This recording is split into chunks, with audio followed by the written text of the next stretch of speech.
sa tingin ko, nag-enjoy si Senator Bato de la Rosa sa bayan ng Santa Cruz. At ang sabi nga niya, ngayon lang siya nakarinig sa isang lugar o isang bayan na nagse-celebrate ng isang samahan ng TODA at binibigyan ito ng halaga ng isang munisipyo katulad ng munisipyo ng Santa Cruz, Laguna. Oh, bakbak!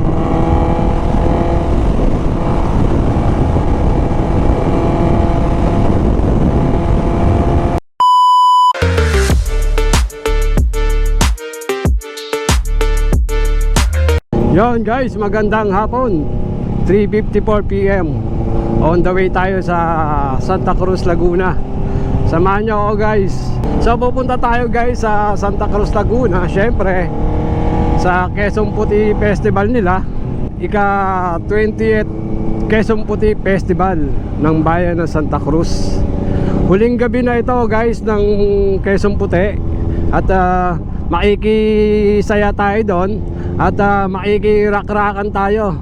At may mga local bands, local artists ng bayan ng Santa Cruz. Isa sa pinakasikat na rapper ngayon dito sa Pilipinas. So kailangan mapanood natin yon. Tingnan natin kung ano yung naging karisma netong isang rapper na to, kung bakit siya ang kinuha ng bayan ng Santa Cruz. Masasaksihan natin ang huling gabi ng Quezon Puti Festival sa bayan ng Santa Cruz. Bali yung event na to tinatawag na Rak-Rakan Quezon Puti Festival. So right guys, kita-kits sa bayan ng Santa Cruz. So yun guys, bayan na tayo ng Los Baños, Laguna. Update lang. Dito ko na binuksan yung camera natin at traffic sa Barangay Bukal at papunta ng Barangay Pansol. Syempre weekend, maraming naliligo sa Pansol. Alam naman natin ang Pansol isa sa pinakamaraming hot spring na swimming pool dito sa Laguna. Sana dun sa crossing ng Los Baños hindi masyadong matraffic. Although normal na sa Los Baños ang traffic dyan sa bandang crossing sa may stoplight. Nung last Wednesday, galing nga pala tayo dyan sa bayan ng Santa Cruz at nakasaksi tayo sa isang event ng Quezon Puti Festival, yung tinatawag nilang Ginoong TODA, at dumating nga doon sa katauhan ni Senator Bato de la Rosa. Pansin ko si Senator Bato de la Rosa bumabad sa event ng pageant ng TODA. Although hindi naman tinapos, pero siya yung nakita ko na senador na inabot ng gabi doon. Siguro yung sinabi niya sa stage, nagbigay siya ng munting mensahe na hindi siya iba sa mga TODA, sa mga tricycle driver, dahil doon sila pinalaki ng kanyang airpat or tatay sa pagta-tricycle. Pinag-aaral sila ng elementarya, ng high school sa pamamagitan ng pagdadrive ng tricycle. Kaya ang tatay ni Senator Bato de la Rosa ay isang tricycle driver. So pinalad din si Senator Bato na nakapasok sa PMA, kaya siya naging opisyal at naging chief PNP pa. Alam naman natin ang PMA, dyan ang gagaling yung mga opisyalis ng PNP. So sa tingin ko, nag-enjoy si Senator Bato de la Rosa sa bayan ng Santa Cruz. At ang sabi nga niya, ngayon lang siya nakarinig sa isang lugar o isang bayan na nagse-celebrate ng isang samahan ng TODA at binibigyan ito ng halaga ng isang munisipyo katulad ng munisipyo ng Santa Cruz, Laguna. So bumilib si Senator Bato de la Rosa sa dami-dami niyang pinuntahan na bayan o lugar o probinsya, sa bayan ng Santa Cruz lang siya nakakita na sineselebrate ang mga TODA. Yon guys, bayan ng Bae, Laguna na tayo. Dito maganda bumakbak sa kahabaan ng Bae, Kalawan, Victoria. dahil mahabang highway to. So hindi naman tayo gaano babakbak, saktuhan lang.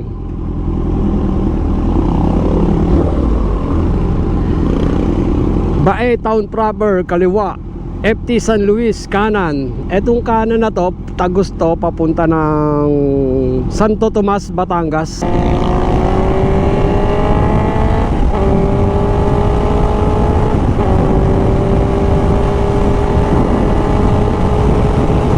Woo! Testing lang. Oh, bakbak.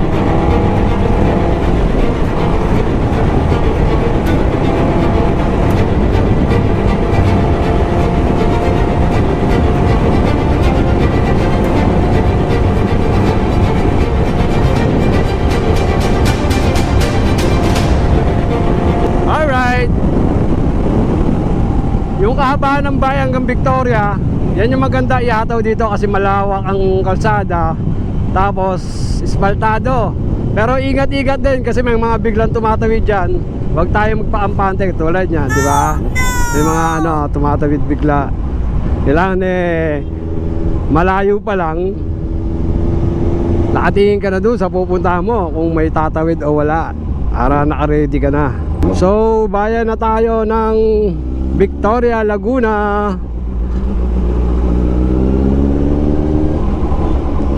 Ang produkto naman dito sa bayan ng Victoria is itik, ginagawang salted egg, balot, penoy, yan. Dito maraming produkto niyan. Masarap ang salted egg nila rito, malangis-langis. Meron din naman sa bayan ng Santa Cruz. Ang gumagawa dyan sa bayan naman ng Santa Cruz, sa parte ng Barangay Santo Angel Norte, dyan yung mga itikan malapit sa lawa ng Laguna. Dito nga pala yung main branch ng itlog ni Kuya.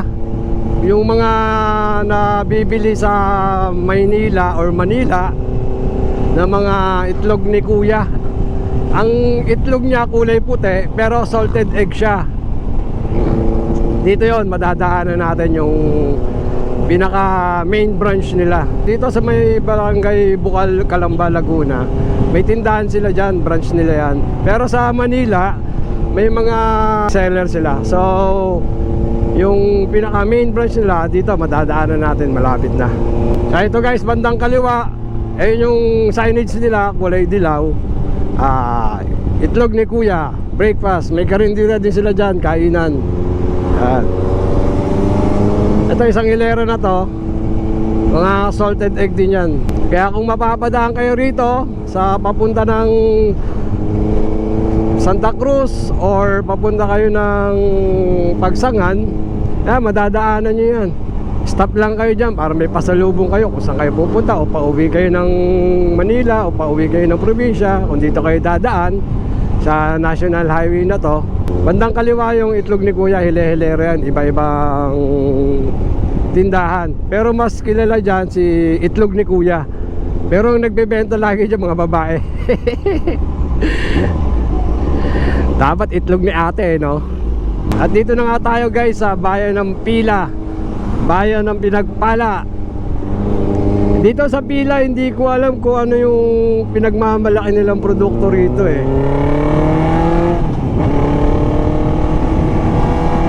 Pero ang alam ko, ano rin may mga bandang bayside, mga isda, may mga fish cage dyan. Tapos yung maliliit na dilis, yung ginagawang dulong, piniprito, tas haluan ng itlog na puti. Yun, marami dyan sa may Pila, yung tinatawag nilang dulong. Ang sarap ng dulong nila dyan, sariwa. Pwede mong bilhin sa umaga, buhay pa. Tapos priprituhin mo siya sa kumukulong mantika. Ay, ang sarap. Pag angat doon, pag ma-brown na, crunchy siya. Tapos isasawsaw mo sa suka na may asin, tapos may bawang. Solve ang umagahan natin. Pag yun ang yun lang, anong meron. aksidente ang motor tsaka ang CRV. Yun guys, bayan ng Santa Cruz na tayo. Kikita nyo naman, yan yung arko nila, boundary ng pila. At ito, nasa bayan na tayo ng Santa Cruz. So makikita nyo maraming tarpaulin dito. Dahil nga Quezon Puti Festival, may mga bisitang mga politician tulad ng mga senador, mga congressman, governor, vice governor. Sipuntahan niya nung opening ng Quezon Puti Festival noong Monday. Yun, si Congressman Dan Fernandez, taga Lone District na Santa Rosa. May mga tarpaulin din dito. Parang ang tatakbin yata niya is governor ng probinsya ng Laguna.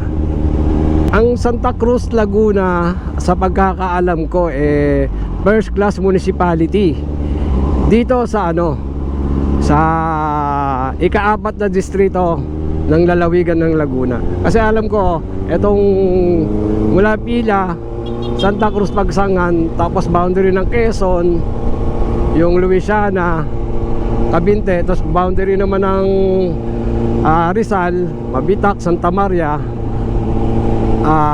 Siniluan. Yan yung mga nasasakupan ng ika-4 na distrito. So sa 16 na bayan yan sa ika-4 na distrito. Ito ang first class municipality dito sa 4th district ng lalawigan ng Laguna.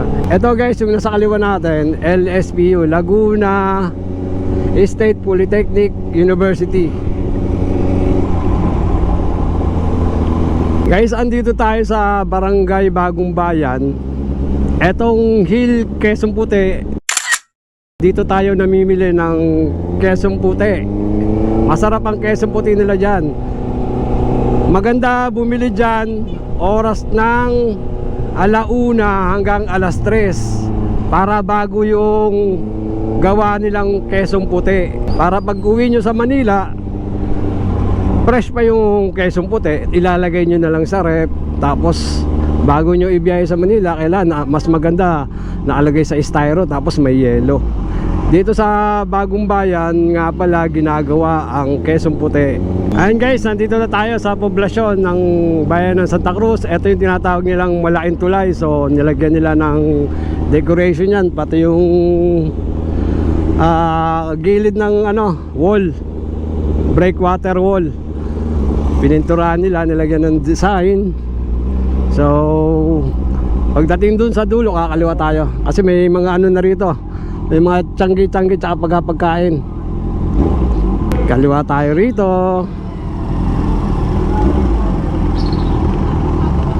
Etong lugar na to guys, kapag Quezon Puti Festival, masyado nang busy tong lugar na to. Etong Pigibara Street na to, masyado nang busy kasi marami ng mga nagtitinda, mga pagkain, yung mga souvenir dito sa Plaza San Luis. Yan, mga souvenir yan. Dito sa kabila naman mga pagkain.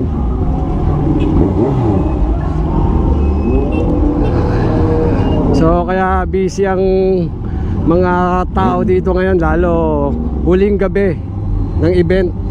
So yung stage nilipat na rito sa may simbahan. May mga tumutugtog na ng mga lokal. Kasi nung unang gabi tsaka kagabi, nandun yan sa old municipality, doon nakatayo yan. So inilipat na rito sa may bandang likuran ng simbahan. Shout out! Yan ang magaling na editor ng munisipyo sa Office of the Mayor.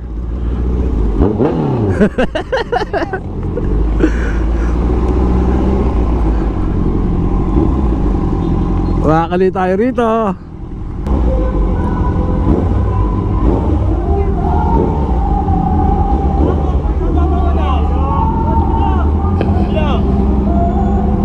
Magandang hapon po. Yes sir, magandang hapon.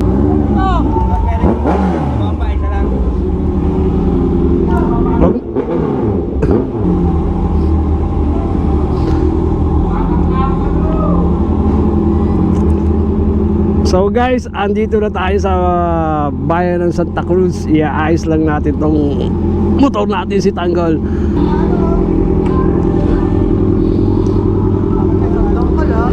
So shoutout kay Matthew, ang photographer ni Bukal Milo San Luis.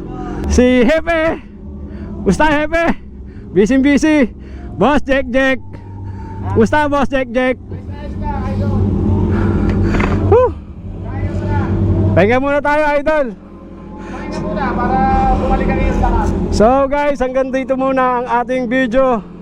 Medyo mahaba-haba ang ating binyay, 1 oras. Peace out.